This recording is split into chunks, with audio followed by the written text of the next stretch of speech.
There's no need to fear. The underdog is here. As Americans, we are virtually obsessed with the idea of the underdog.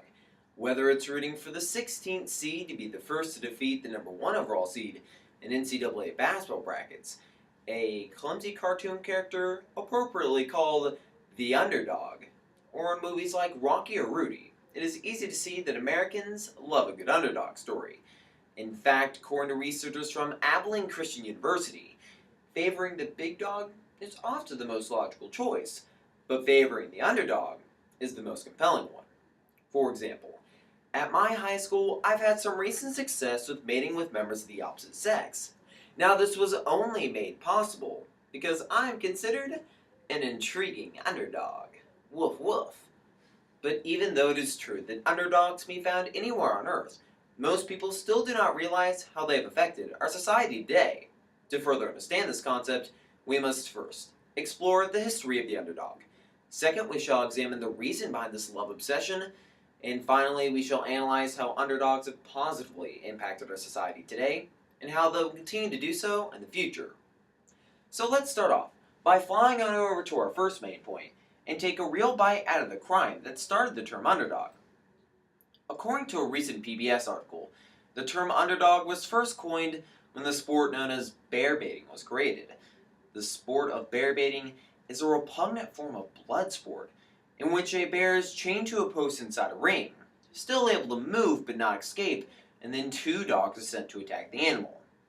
Now, unfortunately for the dog attacking the lower region of the bear, most of the bears used in this activity were male, resulting in that dog's immediate death. Thus, the term literally meaning underdog was born. Today, the term underdog has transpired into an idea that Americans have come to know and love, including myself.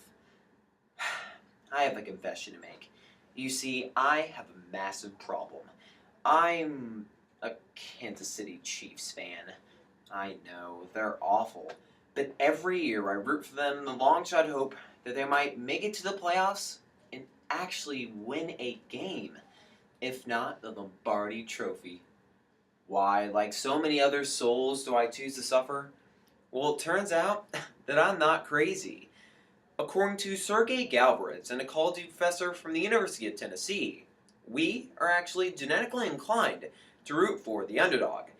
Mr. Galvarez illustrates this point by using the example of a bully beating up someone at school. He explains that bystanders will always have the tendency to assist the bully victim, also known as the underdog. This idea is further emphasized by researchers from South Florida University, who have conducted several studies in an attempt to answer this question. Using both sports and political examples, the researchers asked study participants to react to various scenarios in which different competitors were presented with either an advantage or a disadvantage.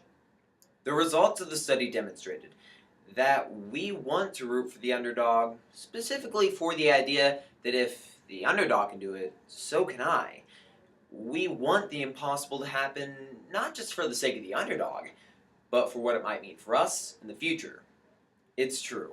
We're all suckers for a good underdog, which is why now we are going to cut them up and share some inspirational underdog stories. A great example of an inspirational underdog is the true story of Jason McKellan, a teenager born with autism who has always had a love for basketball. At his Rochester high school, he was responsible for helping out the varsity team by being a team manager, taking care of equipment, getting fresh towels, and doing other odd jobs to ensure that the varsity players had whatever they needed for their practices and games. During the last game of the season in his senior year, cheers began to come from the crowd. Mac! Mac! Mac! The coach really had no other choice but to put him in. Of course, no one expected much from him, but McKellan proved that he knew his stuff. During 3 minutes on the court, the game's surprise hero sank 6 three-pointers and an additional shot to score 20 total points. Now, even though McKellan's amazing play wasn't enough to win the game, that didn't matter. For McKellan, the game was about much more than just sports. It helped him prove what he was capable of to the world. Another great example of an inspirational underdog story is that of Dewey Bozella. In 1977, Dewey was suspected of killing a 92-year-old woman. Even though there was no evidence found that Dewey had actually been at the scene of the crime, he was arrested and sent to Sing Sing prison in New York. It was the death house that saved Dewey. The death house is a nickname given to that building at Sing Sing in which electrocutions used to take place.